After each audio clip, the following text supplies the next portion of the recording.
Друзі, сьогодні буде максимально інформативне відео, тому дуже раджу його подивитися.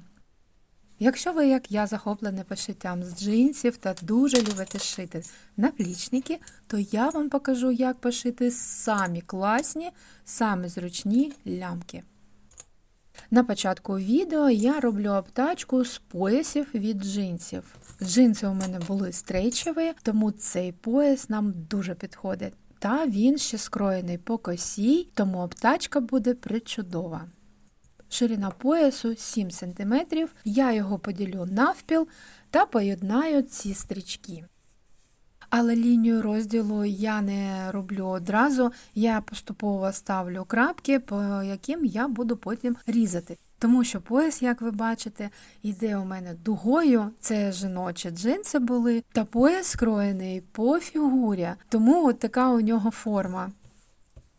Такі джинси сьогодні я собі обрала для роботи, мені підходив колір, але на чоловічих джинсах частіше пояс рівний, тому з ним зручніше працювати. Пояс я розрізала, та з одного боку, як ви бачите, є така бахрома. Я її обов'язково залишаю, але мені треба її привести до ладу. Пальчиками витягую білу нитку та обрізаю її. Я хочу, щоб на виробі була тільки синя бахрома, тому що ця біла мені зараз не потрібна. Вона додає такої неохайності виробу, а я не хочу це бачити на цих лямках. У мене задум інший. Ми з вами добралися нарешті до лямок. Це у мене підложка під ламінат. Вона дуже цупка, щільна, в неї не дуже багато повітря, тому вона мені дуже підходить для пошиву рюкзаків та великих сумок, яким треба додавати форму. Це підложка товщиною 3 мм. Я її додаю 2 шари. Спочатку збираю окремо деталі лямок. Ви можете навіть прошити, зафіксувати вручну або на машинці, як вам зручніше. А потім уже низ і верх лямки я збираю разом. Спочатку я все це скріплюю, а потім прошиваю на машинці. От саме ці прищіпки не дуже ловко тримаю, тому що вони маленькі для більш таких тоненьких тканин, а у мене тут така товщина, що вони прям ламаються іноді. Але можна взяти біндери. Тільки дивіться, ці біндери можуть пошкодити от саме цю пінку та залишити там вм'ятину.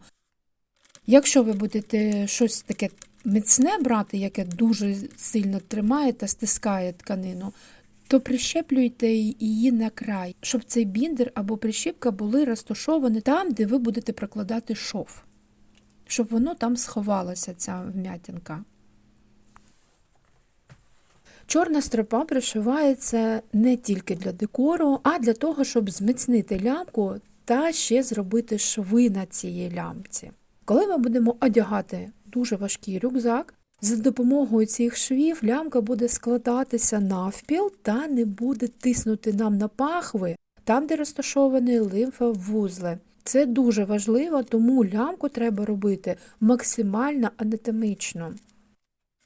Саме це протягом років я своїм досвідом намагалася зробити. І от коли я почала робити шви на лямках, от тоді ці лямки стали дуже зручними. Якщо не робити цей шов, то лямка буде складатися, як їй заманеться. Тобто там можуть бути якісь комки такі, які будуть дуже сильно давити, а це дуже неправильно, це навіть небезпечно. В цьому відео роботу, яку я робила на машинці, я хочу показати максимально докладно. В деяких місцях я пришвидшила відео, в деяких я його відрізала, але найважливіші місця я залишила. Одразу хочу сказати, що у мене машинка для важких та товстих тканин. Вона дуже гарно пришиває такі місця, як я показую зараз, або декілька шарів джинсів, шкіри. Не треба мені писати, що от у тебе така машинка, тому ти можеш це шити. Друзі, кожен з нас може придбати собі будь-яку машинку, яку він хоче у себе мати в майстерні, вдома. Це не заборонено. Коли я захотіла собі таку машинку, я просто почала більше працювати, заощаджувати гроші та зібрала потрібну суму, пішла, купила собі машинку. Зараз шию з задоволенням. Я вам можу дати пораду, яку ви не просили, але я сама дозволом це зроблю. Зберіть собі гроші, не купуйте якісь дрібнички, які вам не потрібні, та зберіть гроші собі на те, що вам потрібно, та на те, що ви хочете. Я це все говорю, тому що дуже часто отримую коментарі, які мене, знаєте, я прям бачу, як мене звинувачують в тому, що у мене є така машинка. Це не вау-машина, це не якийсь там космос, це звичайна машина китайського виробництва, вона недорога. Ось я саме зараз подивилася, скільки вона коштує, 15 тисяч, а до війни я покупала свою за майже 10 тисяч. Тобто вона подорожчала, але не настільки, щоб ми не змогли заробити на неї гроші. Друзі, мабуть, є якась альтернатива. Мабуть, ви зможете знайти дешевшу машину, яка буде вам підходити. Або купити вже вживану машину, то буде набагато дешевше. Головне, щоб вона гарно працювала. Ну, є, звичайно, варіант, якщо ви будете шити на побутовій машинці щось важке, товсте, то обов'язково треба підбирати правильну голку. Номер 100, номер 110, 120. Так, мілі майстри, продовжуємо шити лямки. Для чого ми тут зібралися? Зараз я беру стропу 3 см та 2,5 та зшиваю їх разом.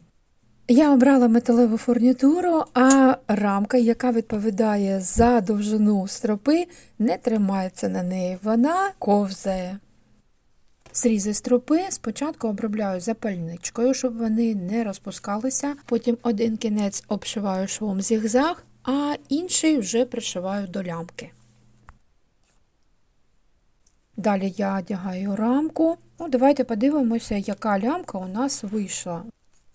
Вона щільна, м'ягенька, дуже гарно складається там, де нам треба, щоб вона складалася. Також у нас є півкільце, на яке можна повішати якусь прикрасу на наплічник. Я дуже люблю це робити. Мені навіть друзі та знайомі привозять з інших країн подарунки для моїх рюкзаків. Так, подарунки не для мене, саме для рюкзаків. А зараз ми будемо порівнювати лямки, які я шила раніше і які я шию зараз. Це мій рюкзак, лямки на якому пошити трошки іншим способом. Зшила, вивернула на зовній бік та вставила всередину один шар ущільнювача та зробила посередині шов. Це лямка така гнучка, вона не то, що не дуже, вона взагалі не міцна. Вона просто красиво виглядає, тому що там джинс красивий. Коли я влітку ношу рюкзак, він мені давить на пахви, треба шити інший. А от ця лямка, вона щільна, вона м'яка та дуже гарно тримає форму. Хоча за допомогою швів вона буде складатися там, де нам треба. Да? Мілі майстри, я вам дуже раджу шити саме таким способом лямки для рюкзаків. Саме з бійкою, тому що вона надає жорсткості лямці, вона її тримає. Ця лямка для мене зараз саме найкраща. Дякую вам за перегляд, хто вперше на каналі, будь ласка, залишайтеся, будемо далі з вами разом шити. Бережіть себе, дбайте про своїх близьких, до побачення.